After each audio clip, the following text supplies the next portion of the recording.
Hello and welcome to Creative Live. We are here today with Mr. Jason Hoppe, who's teaching building infographics in Illustrator. My name is Jim Katechi, and I want to welcome you to our two-day workshop. We're just going to do about 10 minutes of pre-show before we get started with the content. So if you guys are in our chat rooms, let us know if you can hear us and see us properly. So Jason, welcome to you. How are you this morning? I'm fantastic, Jim, as always. Yep. You were telling us that when you're teaching, because you teach really the big three, right? Photoshop, InDesign, as well as Illustrator. Tell us a little bit about how where you're like feeling like the strongest, because you can knock them all out of the park, right? I can. Yeah. Because, well, I love them all for many different reasons. And, InDesign, I've taught the classes here, Photoshop, I haven't done in a while. Yep. I still love Photoshop. I love them all because they all do so many fantastic things. And the great thing with these classes is that we get into a lot of different arenas.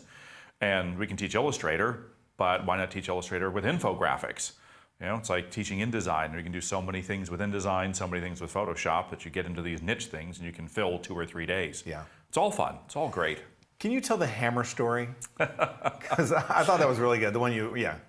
Well, the hammer story is I teach first-year graphic design at one of the local colleges, and the students come in, and 50 students, and they're trying to learn all this stuff, and they're overwhelmed with all the stuff that they have to learn, and you teach them one cool feature of one application, and all of a sudden that becomes the hammer.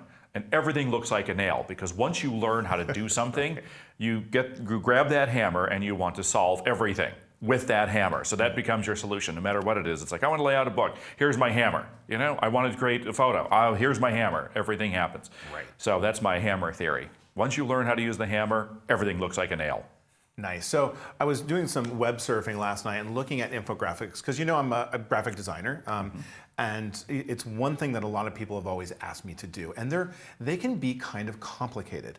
But I was looking at the history of the infographic, and a lot of things, they've been around forever, but I've found that that maps, like if you go to like subway maps, like that was one of the first uses of infographics where designers tried to take them kind of to the next level. But then of course, USA Today, they were the ones that in our modern world where they kind of just took that information and made them look really super pretty. Are you finding a lot of clients come to you for that use? Absolutely, and that's a great example of really good infographics. And the London Underground, yeah. The Tube, that was probably one of the first and best designed infographics ever, and still works really good. It's just taking the information and putting it in a way that's visually interesting, easy to read, and very easy to follow. And you're right, USA Today did do that. They would just go in, instead of having all these statistics, they made it an interesting, engaging story. You didn't care what the story was telling you. You just thought it looked cool, and it drew you in, and then you learned something from it. And clients are always looking for that, because we're always looking to simplify what it is that we're trying to design and get across, and do it in a way that's going to be engaging, eye-popping, something that's going to draw the reader right in, see what it is, deliver the information, and not have some boring chart that's hard to read and have a key next to it. And yeah, it's just a whole lot of fun. Cool. So I know we're working in Illustrator. Is there any plan for doing any interactivity in an infographic? Or is that something that folks could, if they want to take it to the next level, could do?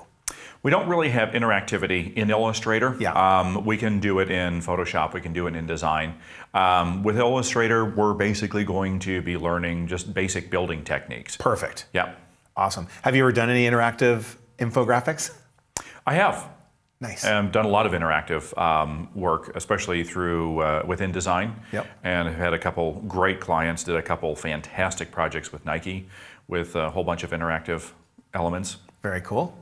Awesome. Now, as far as the folks out here, can beginners as well as advanced people take away from this workshop? Everybody can. Great. Everybody can. This is for the seasoned Illustrator user. If you've been using Illustrator for 10 or 15 years, if you don't know Illustrator, I'm going to show you the ins and outs and all these tips and tricks. Plus, I'm also going to show you how I put stuff together, and you had said it can be really complicated. It can be, but we make it complicated. And I'm going to show you how ridiculously simple it is to bring these things together. I have a very interesting mind. I think very mechanically, so I break things apart and put things together.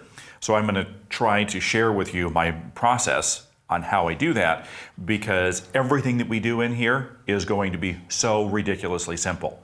And people try to complicate it, they can make it really difficult. I'm going to show you how to best use the tools to literally do the most simple things in ridiculously easy ways, plus learn a whole bunch of shortcuts in the meantime. Perfect. So you were just commenting that you're sort of a mechanical person.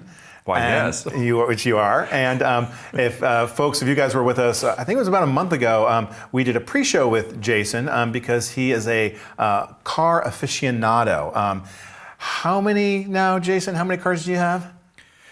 Let's just say high 30s. High 30s, okay, awesome. And you're a mechanic, you work on those cars and you rebuild them and you restore them as well, correct? That is correct. Yep, so we did a pre-show, but recently you had the privilege of coming on to Creative Live, and you're an instructor here, but you are also a model. Yes. So I want to surprise you with some, because you haven't seen the results yet from Fro. This was Jared Pollan, who was here just this last weekend and did a pre-shoot with you in your garage. Yes. So I'm going to bring up a photograph. This is one of the black and white portraits that Jared shot. And I just think it's gorgeous. The intensity that you have in your face there and the way the lighting was working, I think is really cool. It was a great photo shoot. Yeah, we did this last Wednesday, and Jared had a Thursday, Friday, Saturday class, and this was one of the classes they shot in low light. Yep. And so, yep, this is... How isn't he like a crazy? I mean, he's he's a ball of energy. Oh, totally. Yeah. He even had to stop and poof his hair. Yeah, you know? of course. Yes. So tell us about this car. I mean, I love this photograph, but the car is sweet.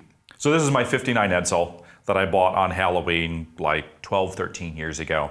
And this is one of my many pride and joys. And there it is sitting in my garage. Yes, I've got carpeting in there, and you know, I was going to comment. I like that. Yeah. And then this was one of my favorite portraits that he shot of you. That's a great one. It's just you have that. That's your classic expression. Yep. So really great job. So we want to, Jason, just want to thank you for being a good sport and being a model on Creative Live. So fantastic. Pretty good stuff.